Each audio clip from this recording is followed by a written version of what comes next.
देखिए, जैसा मैंने पहले भी बताया और मैंने ट्वीट भी किया कि जब भी परीक्षा में अनुपस्थिति होती है, यानी कि बच्चे बिना सोचे समझे फॉर्म भर देते हैं या जिम्मेदारी से फॉर्म नहीं भरते हैं, जबकि उनके मन में होता है कि हम शायद एग्जाम देने नहीं आएंगे या शक में रहते हैं और फिर भी फॉर्म भर देते हैं, उससे बहुत बड़ा खामियाजा भुगतना पड़ता है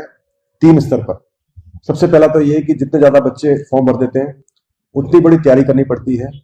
और मान लीजिए कि 33% बच्चे उपस्थित होते हैं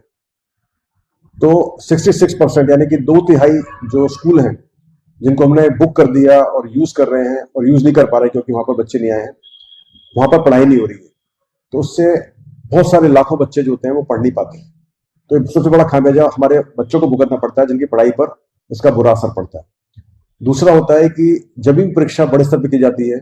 बड़े सेंटर्स पर की जाती है, ज्यादा सेंटर्स पर करनी पड़ती है, तो कई बार हमको प्राइवेट स्कूल भी लेने पड़ते हैं, कई बार हमको स्कूल ब्लॉक स्तर पर जाने पड़ते हैं। तो जब भी हम दूर दराज के स्कूल लेंगे, प्राइवेट स्कूल लेंगे, तो कई बार एक संभावना बनी रहती है पेपर लीक होने की। जब परीक्षा छोटे स्तर पर हो जाएगी, कम सेंटर पर होगी, तो बेस्ट सेंटर, बेस्ट कंट्रोल तरीके से हम परीक्षा करा पाएंगे, तो उससे हमारी जो पेपर लीक की संभावना है, नकल की संभावना कम हो जाती है। और तीसरा है खर्चे का।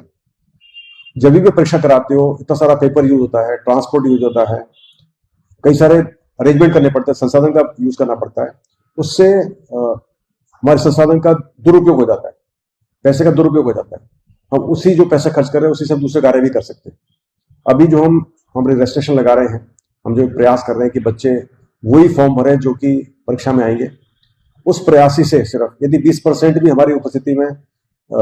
वृद्धि होती है, या 20% बच्चे नहीं भरते जो कि फॉर्म नहीं भरना चाहते,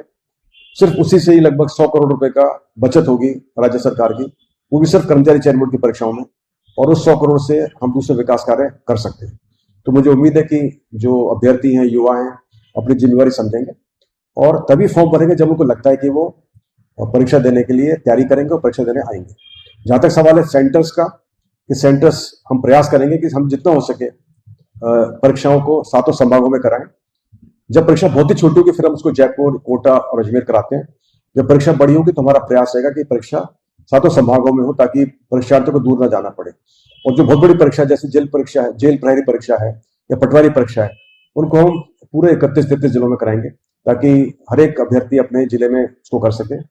उसके बावजूद भी कुछ अभ्यर्थियों को फिर भी ट्रैवल करना पड़ सकता है, लेकिन बहुत दूर जाना नहीं पड़ेगा। हमारा प्रयास है कि जितना हो सके उनको अपने गृह जिले के में या गृह जिले के आसपास से उनको एकोमोडेट किया जाए।